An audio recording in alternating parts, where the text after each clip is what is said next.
Lyra felt a warm sun and a gentle breeze on her face. She found herself standing in the middle of a flat stone road, but it stretched off farther than she could see in either direction into a clear blue sky.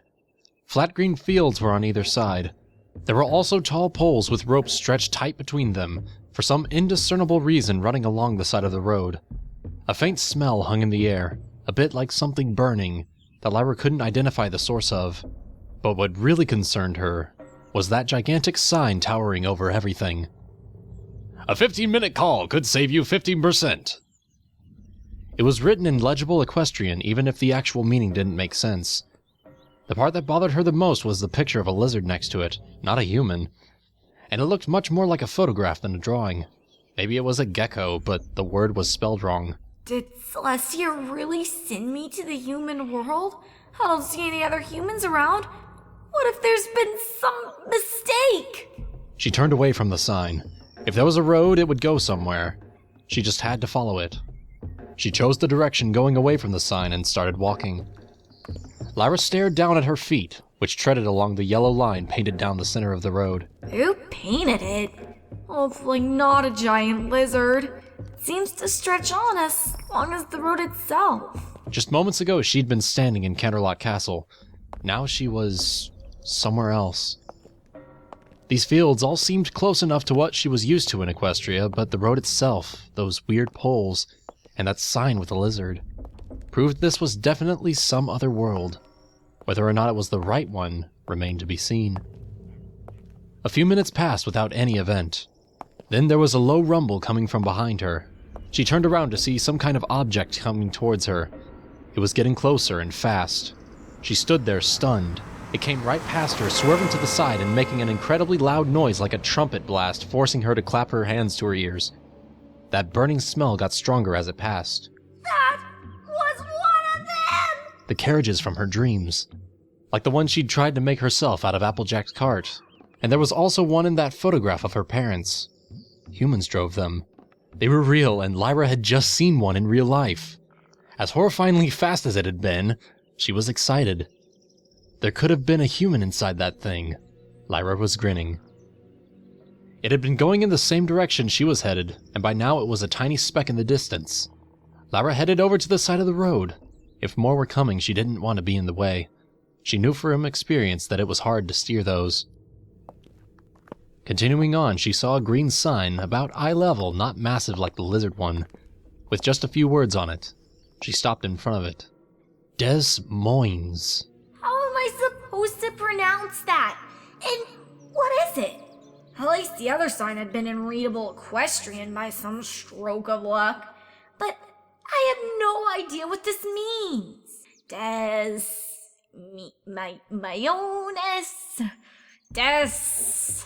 Something? Oh well. I'll figure it out. Something was starting to come into view down the road. A white speck starting to take the form of a house. It didn't seem too different from one she'd seen back home. Any building would have been a good sign, but somebody might live there. She could figure out where she'd ended up. As she got closer, she had noticed that one of the carriages was outside it. Red, slightly rusted, and sitting completely still. Lyra headed towards it to investigate. At the moment, it did nothing, but she walked around it carefully just in case. Leaving the main road, she continued down a dirt path past the house and followed a wooden post fence running along the path. Then she saw them. Not humans, but ponies. They looked different from the ones back home. Their coats were dull shades of gray and brown, and as she got closer, Lyra realized they didn't have cutie marks. Their faces were a bit longer too. But still, it was good to see anyone else that she could talk to. Lyra stepped up to the fence and leaned her arms on the top beam. Excuse me. I'm new around here. I'm looking for humans. The ponies didn't say anything. One of them flicked his tail. You know about humans, right? They look well like I do. Do you speak equestrian? Excuse me. This is private property. At first, Lyra thought the voice was coming from the pony, which was strange because he'd never opened his mouth. Then she turned around and saw a human standing there, looking directly at her. She stumbled backwards, hit the fence, and put out her hands to steady herself against it. The human was a male, she was pretty sure. His hair was very short, barely coming past his ears, like most human males were shown to wear it. He wore a white shirt and dark blue pants with heavy mud-caked shoes. Oh, is it? I'm looking for somewhere. Humans like us. The human looked at her like she'd said something strange. He lifted one arm and pointed a finger in the direction she'd been walking. Nearest city's Des Moines. It's a few miles down the road. Oh, thank you. I don't know where you're headed, but I'm going to have to ask you to leave. You're scaring the horses. Yeah, sorry. She stared down at her 2 feet, which at the moment she could barely remember how to use. Just the one and the other. Thanks again. She turned and ran from the road again. She headed off, head down, arms crossed in front of her. She waited until she had a good distance away to slow down. In spite of how terribly that conversation had gone, Lyra couldn't help herself. She burst out laughing.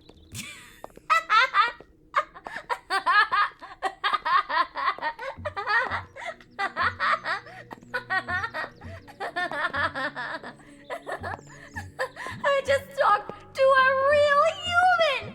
Of course, I am one myself, but still, that was amazing! As impossible as it seems, humans are alive and well, and I'm just about to see even more of them! Lyra had to make sure, though, so she reached up a hand and prodded herself in the face. And then again, a bit harder, but still nothing. She wasn't sleeping then. She half expected to wake up, find out she'd passed out from boredom at the gala, and dreamed the entire thing. But she was here, and she was a human. It was going to take Lyra a long time to get used to the fact that humans were common in this world. They'd always seemed so far away and unapproachable. But in this world, there must be thousands of humans. There would be more like that one in Des Moines. Des Moines. Next time I see a human, I'll have to try to stay calm. This is just another stage of my research. Close-up observation. It's gonna take some time to learn how this world works, and I'll have to use everything I know about humans if I'm gonna live here for the rest of my life. The rest of my life. This is my home now. She looked around even though the scenery hadn't changed much. It seems so peaceful. There's nothing to worry about. The human world will be great. Still, something else is bothering me. The ponies didn't talk to me. Then again, they didn't exactly look like ponies. Their facial features were different. They were still close enough to at least resemble ponies like the ones I'd lived with. Lyra shook herself. No need to worry about that. She was a human now. There was no reason to worry about ponies anymore. Her feet were starting to feel sore. It was impressive enough that she was having such an easy time of walking on 2 legs, but it was still unfamiliar. The only other time she'd ever done this had been in dreams. Trying to keep her mind off her sore feet, she took some time to examine her hands. She moved the fingers of one hand over the other, feeling her skin and the bone structure underneath. She studied the interesting patterns of lines on her palms. These were completely unlike anything ponies had, even different than her magically created hands had been. But the best part was, these hands were here to stay. Bonbon couldn't tell her to get rid of them anymore, and besides, these were an integral part of what made humans what they were. You thought we didn't even exist. You could see me now, Bonbon. That made her stop. Because now she suddenly realized that she wouldn't see Bonbon ever again. Lyra would probably never talk to another pony. The ones she'd just seen weren't capable of speech as far as she knew. Only now was it starting to sink in just how much she'd given up to be human. It isn't too bad, right? I've wanted this ever since I was a filly. This is a kingdom inhabited by creatures I've read about for so many years. My own species, as it turns out. That made her smile again. A few more of the carriages passed by over the next hour or so, and Lyra watched them pass with interest. How exactly did they move if humans couldn't use magic? These were much faster than a pony-drawn carriage. One of them that drove past was huge, with several sets of wheels and a big box-shaped section on the back. There was writing on it, but it had been too fast to read. At least she was pretty sure humans couldn't use magic. Lyra saw a glass bottle on the side of the road and focused on it. She tried to raise it up into the air. Still nothing. It sat there lifeless. Lyra lifted up her head and saw some buildings off in the distance. A group of houses much closer together. Probably the village she'd been looking for. That was her goal, and seeing it gave her an extra boost of energy. The other humans would be there. Maybe even her parents. Walking on 2 legs was barely a conscious effort anymore. She focused on those buildings. Another carriage zoomed past, blowing her hair into her face. She brushed it away with her fingers. They were so useful. As she got closer to the city, the structures were beginning to come into focus. It isn't much further now. For the past few hours, she'd been headed into the city. The few scattered farmhouses along the road had given way to a neighborhood of hundreds of houses, all just 1 or 2 stories. Then the buildings just got progressively larger until she reached these massive towers in the center.